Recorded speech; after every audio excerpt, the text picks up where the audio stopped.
ഈ അന്താരാഷ്ട്ര ചലച്ചിത്രമേളകൾ എന്തിന് എന്നൊക്കെ ചിലർ ചോദിക്കാറുണ്ട്. അവരോട് പറയേണ്ടത്, ഇത് മനുഷ്യരെ ഒരുമിപ്പിക്കുന്നതാണ്. ഇത്തരം മേളകൾ എല്ലാ കലാസൃഷ്ടികളുടെയും ആത്യന്തികമായ ലക്ഷ്യം അത് മനുഷ്യരെ, പ്രത്യേകിച്ച് ഭിന്നിച്ചു നിൽക്കുന്ന മനുഷ്യരെ ഒരുമിപ്പിക്കുന്ന ഒന്ന്, ലോകത്തെ ഒരുമിപ്പിക്കുന്ന, ലോകത്തെ അറിയുന്ന, നമ്മളെ അറിയാത്ത കുറെ മനുഷ്യ ജീവിതങ്ങൾ ഈ ഭൂമിയിൽ എവിടെയൊക്കെയോ ഉണ്ട്. ആ ജീവിതങ്ങളെ, ആ ജീവിത അവസ്ഥകളെ, അവർ നേരിടുന്ന പ്രതിസന്ധികളും വെല്ലുവിളികളും ഒക്കെ നമ്മൾ അടുത്തറിയുന്നു. ആ മനുഷ്യരോട് നമ്മൾ കാട്ടുന്ന ഒരു അനുഭാവം, ഐക്യദാർഢ്യം ഒക്കെയാണ് ഇത് നമ്മളിൽ ഒരു വലിയ ഒരു മനുഷ്യർ ഒന്നാണ് എന്ന ഒരു മഹാചിന്ത ഉണ്ടാക്കുന്ന ഒന്നാണ് ഇത്തരം അന്താരാഷ്ട്ര ചലച്ചിത്രമേളകളുടെ ഒരു പ്രസക്തി.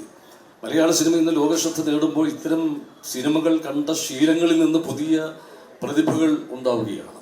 അത് മലയാളത്തിൽ നമ്മുടെ ആശയങ്ങൾ, പ്രമേയങ്ങൾ സ്വീകരിക്കുന്നതിൽ, പുതിയ നൂതനമായ ആശയങ്ങൾ അത് സ്വീകരിക്കുന്നതിൽ, ആവിഷ്കരണ രീതികൾ പരീക്ഷിക്കുന്നതിൽ, അഭിനയത്തിന്റെ പല മുഖങ്ങൾ, ഇങ്ങനെ സാങ്കേതിക വിദ്യയുടെ, ഇന്നിപ്പോ ആർട്ടിഫിഷ്യൽ ഇന്റലിജൻസിന്റെ ഒരു കാലത്ത്, നമ്മൾ മാറുന്ന ലോകത്ത് മലയാള സിനിമയൊക്കെ ഏത് തലത്തിലാകും പോകുന്നത് ഇപ്പോൾ നമുക്ക് പ്രെഡിക്റ്റ് ചെയ്യാൻ പറ്റാത്ത രീതിയിൽ മുന്നോട്ട് പോവുകയാണ്.